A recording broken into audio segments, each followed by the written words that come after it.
right, welcome to the March Home.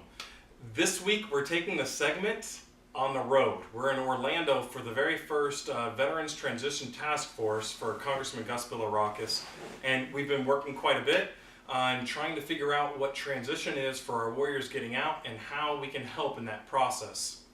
I'm Brian Anderson, your host, and I'm thankful, very thankful to have my old professor from St. Leo University, Dr. Jim Whitworth, on the show. Dr. Whitworth, thank you so much for being here. Great to be here, Brian. So, we've talked about a lot of different things throughout transition this week, and you've kind of been a part of transition in so many different ways. You were a social worker in the Air Force, and now you're a social worker or a professor in social work at the University of Central Florida. What's your take on transition, and what have you seen throughout your career when it comes to transition for our warriors? Well, Brian, it's one of the most promising yet difficult areas for many of our warriors or veterans as they transition from a very routine lifestyle to the way that American society is right now, with everyone being generally independent and not really connected. So they're living a very connected, systemic, routine-based culture into our very independent, individually focused culture where oftentimes people don't have the connections. And so we want to make sure, you and I and others that are concerned about veterans, is that we build them up, give them the tools to be able to do this transition in a successful process, in some ways actually grow from it and be able to give back to their communities, their families, the other people they work with, the strengths that they learned from their military time. What are some of the key things that you think need to be addressed for our warriors in transition? Well, the number one thing is, to some degree what I just mentioned there, is connecting them, not only to, there's just so many people that want to help our warriors right now, which is a wonderful thing in our society right now, is that there's a number of programs, initiatives, resources that have sprung up over the last 14, 15 years. Yeah.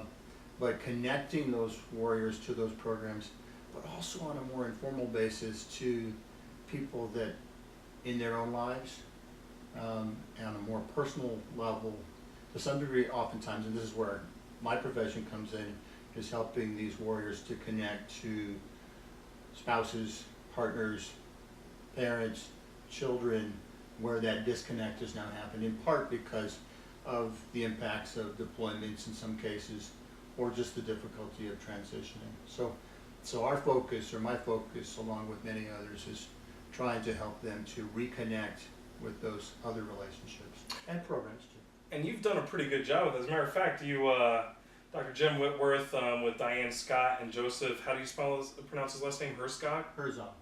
Yeah. So advancing core competencies, social work with military populations. This is actually a textbook that's used throughout the United States. Am I right? Yeah, that's true. So what's the thought process behind it? What are you talking about in here, and how are you making social workers more aware of that military population? Well, so many of our folks that are working as practitioners, clinicians with military members and veterans and their families oftentimes really don't understand about military culture, don't understand about the many strengths that military members bring, and to some degree the challenges that they have, some in common with everybody else and some quite unique and distinct. So this textbook, along with other good resources that other people have, is really an effort to prep those clinical social workers on how to help individuals deal with those challenges, bring their strengths to the table, and also, as I mentioned, to help them reconnect. So there's lots of research-based approaches that have emerged over the last 20 years. We want to train our social workers on that. And the book is written, like others, some others as well too, on a very person-based model. Individual, at the micro level. Exactly. It's really more of a, there's a couple macro chapters talking about community needs, involvement, building up informal and formal linkages on a more macro level. But for the most part, it addresses more of that clinical area for clinical social workers and other practitioners to help those warriors adapt and their families to the number of challenges and use their strengths to bounce back. Well, really, the macro level is really meant to help out and assist right there at the micro level. Am I right? Is that They're definitely linked. yeah? Very much so. So you've seen social work over several years. You've seen it inside the military. Now you see it outside. How do you think social work is approaching our military population? Is there places where, as a practice in general, that we're getting it right, and places that we still need to work more on? Yeah. I think there's definitely, the short answer to your question is yes. We're making progress on developing solid research-based approaches and then training up clinicians to build relationships with military members, veterans, and their families. We still need to make some further progress on developing what you and I are both looking at, are alternative approaches that don't involve actually talking to a clinician or a social worker, but connecting a veteran to another veteran, or to some of these emerging alternative treatments like canine therapy, equine therapy. We say that as heroes just Yeah. chilling here. How could you not look at the beautiful This guy's amazing. hero? Oh, he's wonderful. It's so we're programs linking service dogs to warriors are just exploding. Yeah. Along with equine therapy programs for veterans and yoga programs as you're learning.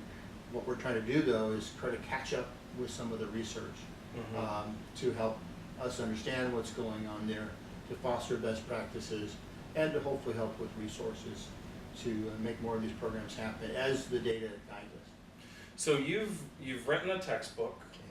You're a professor at least at a second university that I know of. What's the goals for Dr. Jim Whitworth, who, by the way, I would love to hear a little bit more about your social work practice while you were in the military as well. Sure. But what's the goals for you? What's the long-term goals? What are you Thanks. looking for I love what as I a do. young buck? My goal really is to continue to serve Yeah. fellow warriors. I loved my job as an Air Force social worker, being deployed, number of settings, to come alongside, embed with, work with the rest of the team. We have a very important role on the team, and so my position at this point is really to primarily develop the next generation, and so that excites me to be in a classroom and then connecting those students to their future clients in a very person-based, case-based way, not in a theory matters and research matters, but starting out with real human beings, real situations, and then going to the theory, going to the research to inform how we do that Our connection. practice. Yeah. Yeah. That's what excites me, what I hope to continue to do. Yeah. So we're keeping you here in Florida for a little while. It's certainly with my kids here and my spouse here as well too. We love it here.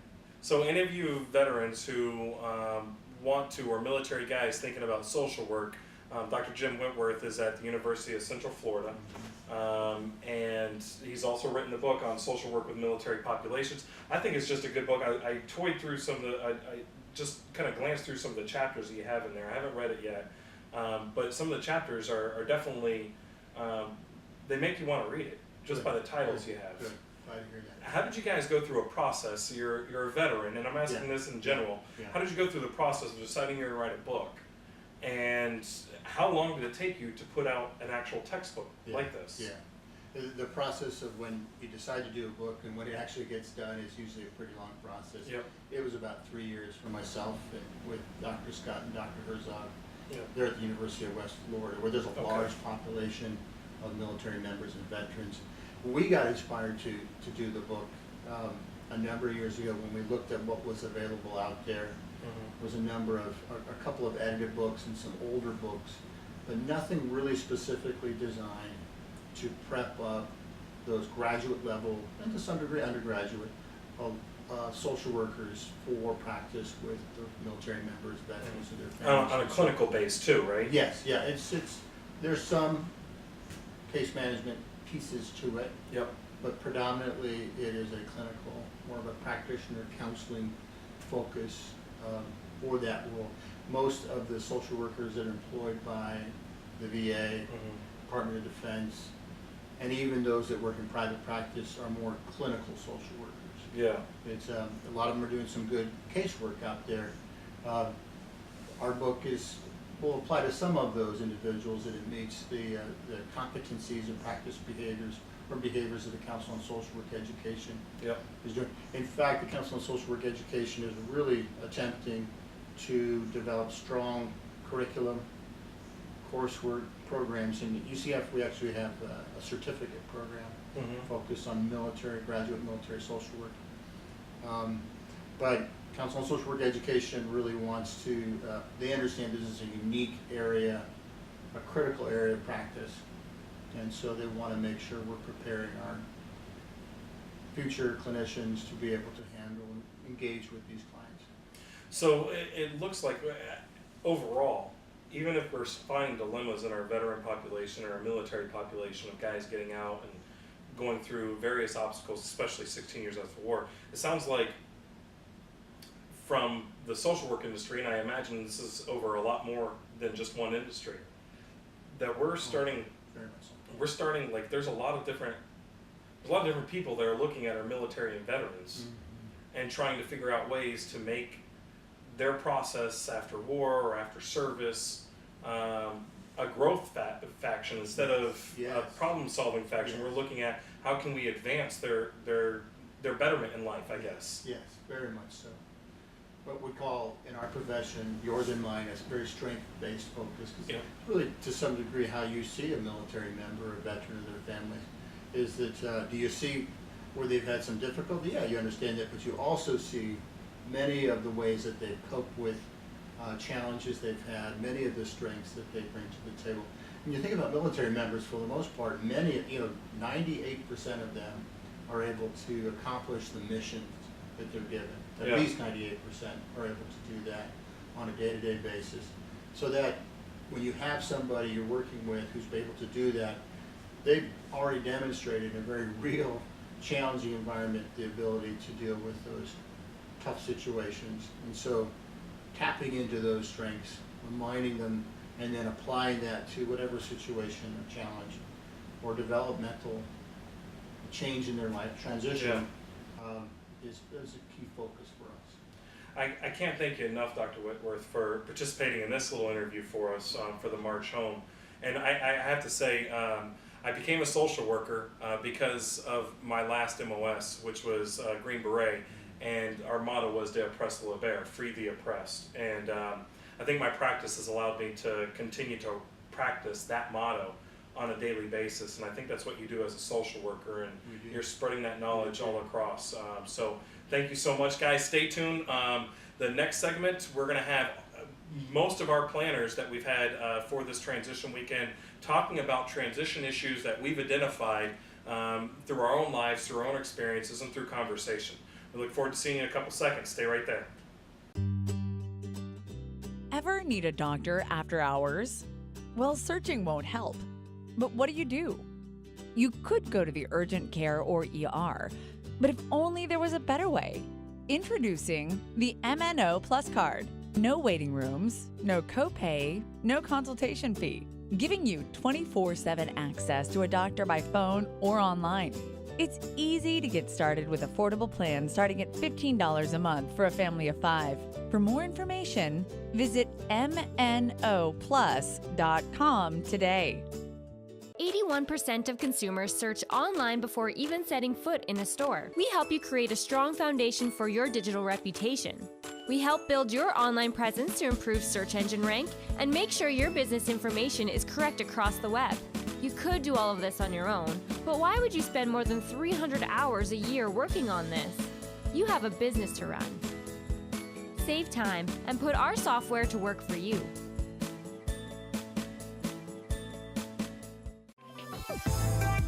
The Edge, Fridays at noon. If you're an entrepreneur looking for cutting-edge information, tips, tricks, secrets, expert interviews, it's all here at The Edge. Anything you need to build your business, this is the show to listen to.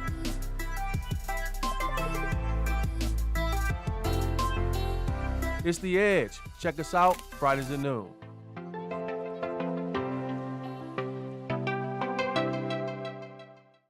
Welcome back to the March Home. We just had Dr. Whitworth, and now here comes the rest of the team that we have for the transition task force from Congressman Gus Bilirakis. Sorry for the stutter there, Congressman. We thank you so much for allowing us to be able to do this. And really, the person who's been leading this has been future Dr. Ben Smet. One of these days, yeah. One of these days. So we want to introduce the whole panel, but I first want to kind of hear what is it that we're doing this weekend or this week, and why are we doing it? Like you said, Congressman Gus Bilirakis has been a champion for veterans for pretty much his whole time in Congress. He's done some great things, and we had lunch a few months back where we talked about his last legislation really dealt with alternative forms of therapy and for veterans struggling from PTS. And we talked about the need to look at this a little bit more holistically, and how do we provide proper and better transition services for all military veterans and their Not families. just post-traumatic stress. Not just, instead of just focusing on the negative, Yep. to look at it holistically, let's provide better transition services for all military veterans coming out of their families and their families, so that they can come back into the civilian world, readapt, and be ready to go for whatever chapter's next, whatever their next mission is. So you're doing this as a doctoral dissertation, Yeah, so right? the stars kind of aligned. We had lunch, and I told him I was fishing for a dissertation, and so the stars kind of aligned that we would come together and do something like this. And where we're at right now is a task force, and I want to let the group introduce themselves here in a second, is bring the most diverse minds and great minds for problem solving that we could find. And we had a couple meetings, you and I, ahead of time to prepare for this. And really what the congressman was looking for was a few big ideas on how we can make transition services better. And a couple of the big ideas we came up with at the beginning, one of them was like we do boot camp. Yep. We prepare people for the military. Why don't we do something similar on the outset, like a reverse boot camp? Everybody enjoys a vacation sometimes, especially a military member deserves one. So we said, well, why don't we host that reverse boot camp in a resort setting with their families so that they can come? And I just so happen to own a timeshare where we have a resort, so I thought a good environment where we could do this task force would be here at the resort, where we work hard during the day, and we have been working hard, but in the evening we go to the lazy river and we relax because we're trying to simulate what experience the veterans might have. So when we tell you guys we're about to plan something, maybe you want to come and join us because you'll stay in a nice resort on Ben's dime. That's right. Phase 2 of the task force, you're more than welcome. We need all the minds we can get. So I'm thankful to be a part of your task force Yeah. and partner up with you on this. And we've got Dr. Kevin Kidd from USF, Yes. USF, and we've got Dr. Jim Whitworth from That's UCF. And who's the rest of the task And then, force? so I want to let them just introduce themselves. We have a dynamic task force. Most of them, everybody here at this table are veterans. Not everybody on the task force is military, but these are veterans. So take it away, guys. My name's Randy Swallows. Background on me, I served in the Army for 7 years. I did a couple tours in Iraq. Been out since 2007. Kind of went through my own readjustment, but got myself into the VA, provide direct services, and then ended up in a program called the Vet Center, provide readjustment counseling services for combat veterans, and also a consultant into the community to identify gaps in VA services and help to bridge the gaps there. About 7.5 years into that, and I've transitioned to working for other nonprofits, doing employment supportive services for persons with disabilities, bringing my experience with the VA here and in community outreach here in that transition process. Happy to be a part of this and happy to contribute. Awesome. My name is Sean Rhodes. I was in the Marine Corps from 2001 to 2005, did 2 tours in Iraq, and I was one of the generation that left a combat zone and then was in the university system a short time later, surrounded by 18-year-olds. So I've experienced a really rough transition there. So since then, I've been able to open my own consulting business in management consulting and speaking, and I share the military methodology for planning and execution and continuous improvement with organizations. In the Tampa Bay area, in the USF, I've been active with the Veteran Success Program, helping prepare college veterans for the workforce afterwards, and also running veteran networking groups in the business community, so connecting veterans with those jobs that they need. And now you got a TED Talk too, right? As part of my public speaking business, I did a TED Talk and shared how the military turns missions into movements that people will support and believe in, and something that, methodology that could be used for transitioning veterans as well. What's the title? It's called Turning a Mission into a Movement. Mission into Movement. Love it. So I'm Milton White. I'm the Assistant Director of Veteran Services out at the University of South Florida, St. Petersburg. I'm also the coordinator of the Military and Veteran Success Center there. I'm a 25-year Marine vet. Went in 1984 and got out in 2009.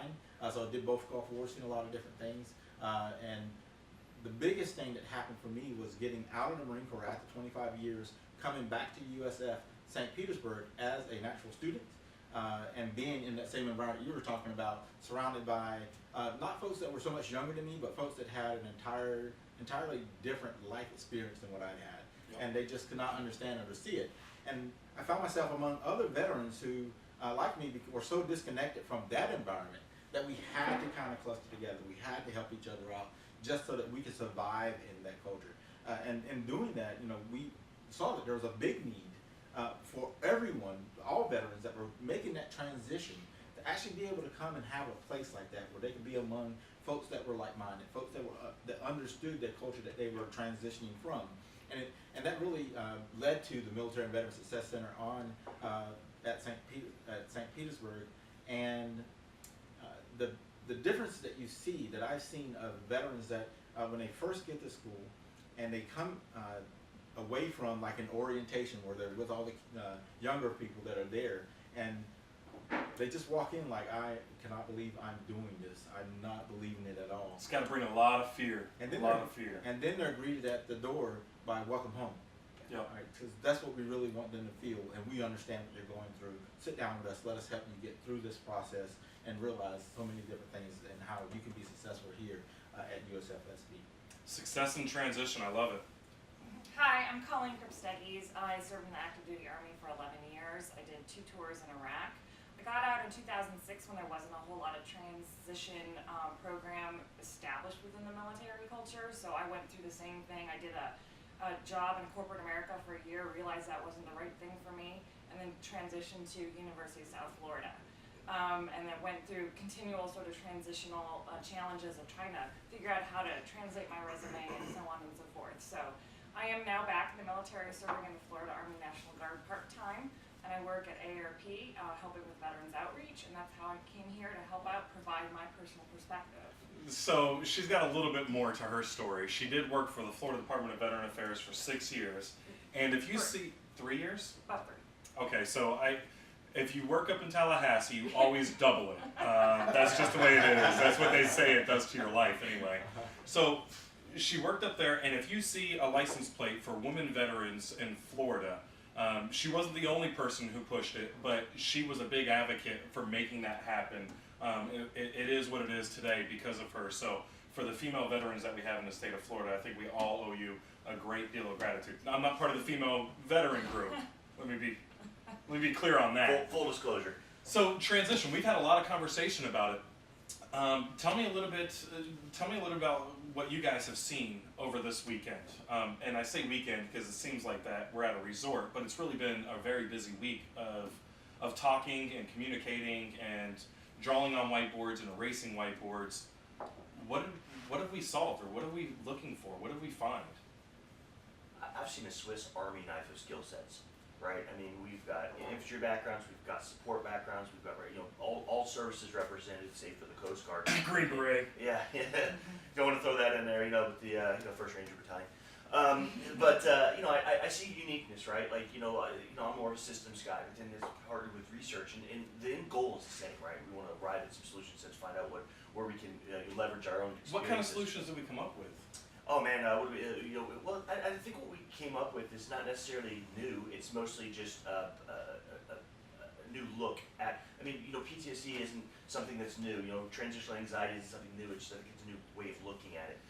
Is recategorizing, reprioritizing. How we're going to approach these. And I think it's those unique skill sets. Pull from academia, pull from execution, pull from the nonprofit and the for-profit or the government side. So we're talking about disruption. What ideas? I think we've generated pillars, we've generated thought processes. Sean, can you talk a little bit about it? Yeah, we've really been looking at how do we take the veteran and, like you said, reverse boot camp process.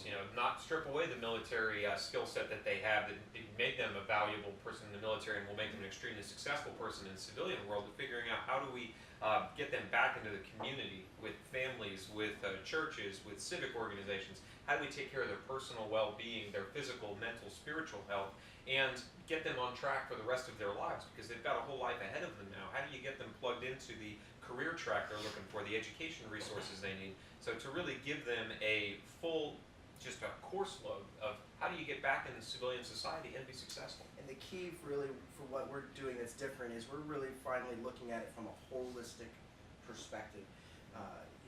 Being kind of the lead researcher on this right now with my doctoral studies, I looked at how we've been doing it since even the Revolutionary War. And every period of our military conflicts, we get out of the conflict and we evolve to another level of how we take care of our military veterans. After the Revolution, people opened up their homes to take care of their veterans. After the Civil War, they opened up their homes even more and provided sick treatment, even non-combat related. After World War I, we built up our hospital infrastructure. After World War II, we added benefits and we started to, created the middle class because of the VA home loan system, the GI Bill. So here after Operation Enduring Freedom and Iraqi Freedom, what is our legacy going to be? And I think it's going to be, we're looking at it finally holistically, not siloed into healthcare, mental health, physical health, but looking at everything on a holistic perspective. How do we decommission the soldier so that they're ready for a productive civilian life and reintegrate, be productive citizens for our community? One of the things that we kind of talked about throughout that process was transition. We identified that there is a percentage of warriors who come back from combat who are suffering the difficulties related to combat, triggers related to combat, post-traumatic stress. But then we started talking a lot about the real problem with most of our troops coming back. I mean, not every single person who ends up homeless or addicted to drugs or anything, not all of them are suffering from post-traumatic stress. I think the biggest indicator, everybody, when you hear about veterans in this community, we always get data and numbers thrown at it, percentages, the suicide percentage. I think one of the most striking data sets we have out there is, we keep focused on PTS, but right now, currently, I can't believe it's not higher actually, but the data reports 55% of all military veterans, they report that they struggle with reintegration in the community. They feel disconnected from their community. And I would bet that's a lot higher because I've talked with colonels and generals who, they get a great job, supporting role, just because they're a general, they get this nice position. And I'm not saying just because they're a general, because that's a huge task, right? Yeah. But they get a nice position, but they don't have the same power that they had when inside the military. Yeah. I mean, they have a job, they have pay coming in, they have a purpose, but the reality is transition, there's stressors in it, am I right? Yeah. You've transitioned some. Yes, lots of transition in terms of what is a timeline, and I think what I liked about what we came together here is that it's a more proactive approach, it's very deliberate, it finds ways, while still in the service if possible, to start changing that mindset, so knowing that once you have a plan, a very defined plan on how to approach your exit from the service, and you are better integrating within the service, in the community. Let me ask you a question, Milton, because USF, you guys are heavily involved with this whole entire process. I mean, you're number one veteran-friendly military campus in the country, right? Yes. But I obviously you served in the Marines for 25 years. What was that? That's what he said. Why is USF so involved with veterans right now? Well, I don't think that it's just USF to start with, even though we're number one right now in the nation. It is that across the nation right now, folks are identifying in that university setting that we have students, so many students coming back utilizing the benefit that they're eligible to receive, and we're like the first stop, if you will, for so many veterans that are actually getting out. So we want it to be not just the first stop, but the landing spot. Yep. We wanted to make sure that as they're coming out and coming into this new culture, this new environment, that they really were able to make that transition successfully. When we started working on this, we went way back to the very beginning, where we were looking at just exactly how veterans were failing. Yeah. We actually were looking at, so they're coming in, what's causing them to fail when they get here? Why are their grades low? Why are they not staying? Why are they dropping out, after the first semester or two? And we realized that It's because they don't have an understanding of the new culture that they're actually moving into.